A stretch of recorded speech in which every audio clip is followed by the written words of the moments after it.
Amados irmãos, é impossível o ser humano viver sozinho nessa terra sem precisar do auxílio de alguém, sem precisar que alguém estenda a mão para ele, né, faça um favor para ele. Há momentos da nossa vida que a gente, às vezes, até mesmo fica totalmente dependente do nosso irmão, do nosso próximo, do nosso ente querido. E existem alguns momentos que a gente precisa que alguém nos dê a mão, que alguém de uma forma ou de outra venha nos ajudar, né? Pois como eu disse, é impossível a gente viver sozinho. Deus não nos fez para viver sozinho aqui nessa terra. Deus ele nos fez para conviver em grupo, tanto é que Deus deu ao homem a família, né? Que é um dos bens mais preciosos que o ser humano tem aqui na face dessa terra. Mas a gente entende, irmãos, que muitas vezes quando a gente precisa do socorro de alguém, da ajuda de alguém, às vezes a pessoa até tem boa vontade para nos ajudar, né? Mas às vezes ela está impossibilitada por um motivo ou por outro, porque o ser humano também ele é limitado, ele tem as suas limitações. Às vezes tem aquela pessoa que simplesmente vira as costas e não nos ajuda no dia da necessidade, da adversidade. Mas às vezes tem aquela pessoa de bom coração, que nos ama, que quer nos ajudar, mas às vezes as condições dela acabam impossibilitando ela de nos ajudar.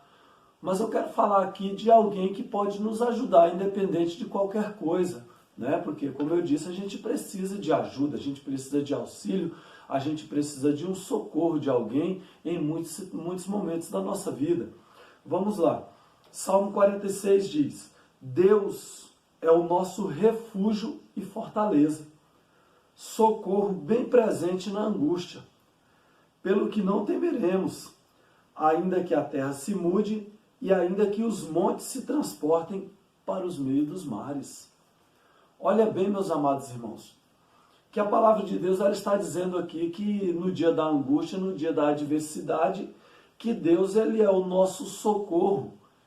E não é o socorro longe, é o socorro presente, o socorro imediato. Ele é o refúgio e fortaleza, é o socorro presente na hora da angústia. E o salmista aqui ele diz: pelo que nós não temeremos, ainda que a terra, ainda que os montes se transportem para os meios dos mares, pelo que não temeremos, ainda que a terra se mude e ainda que os montes se transportem para o meio dos mares. O que o salmista estava querendo dizer quando ele usou essa linguagem figurativa, né? O que ele estava querendo dizer aqui quando ele usou essa linguagem figurativa? Ele estava dizendo assim, que aconteça o que acontecer, nós não temeremos porque Deus há de nos ajudar, ainda que a terra se mude, ainda que os montes se transportem para o meio dos mares. Ou seja, ele estava citando algo aqui que não vai acontecer jamais, né? A Terra ela não muda, é o globo terrestre feito, estabelecido pelo próprio Deus. E outra questão, meus amados, é impossível um monte se transportar para o meio dos mares, isso jamais vai acontecer. Então ele estava dizendo aqui, ainda que essas coisas venham a acontecer, ou seja, ainda que a situação se agrave ao extremo, Deus vai nos socorrer, Deus vai nos ajudar. Pode ser uma enfermidade, pode ser as portas fechadas, independente do que seja, Deus ele é o nosso socorro e a nossa fortaleza. Ele é o nosso refúgio, é Ele que vai nos ajudar, é Ele que vai te ajudar no dia da adversidade. Olha quando Jesus diz, se tiveres fé do tamanho de um grão de mostarda, direi a esse monte, ergue-te e precipita-se no mar, e assim será feito. Ou seja, Jesus estava usando ali uma linguagem figurativa, um monte não vai se levantar e pular no meio do mar. Jesus estava dizendo assim, qualquer coisa que vocês quiserem, há de acontecer se vocês tiverem fé. Então o salmista está usando aqui essa linguagem figurativa, que Deus é o nosso refúgio e fortaleza, socorro presente na hora da angústia, ainda que a terra se mude e os montes se transportem para o meio dos mares. Ou seja, aconteça o que acontecer, Deus sempre vai nos ajudar, porque Ele sempre tem recurso, Ele sempre tem poder para isso, porque tudo e todos estão sujeitos a Ele. Então, meu amado, não se desespere no momento da adversidade.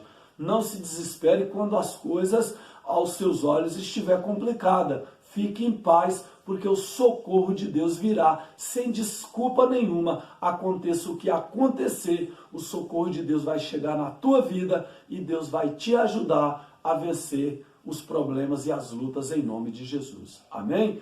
Tome posse dessa palavra e o Senhor te abençoe em nome de Jesus.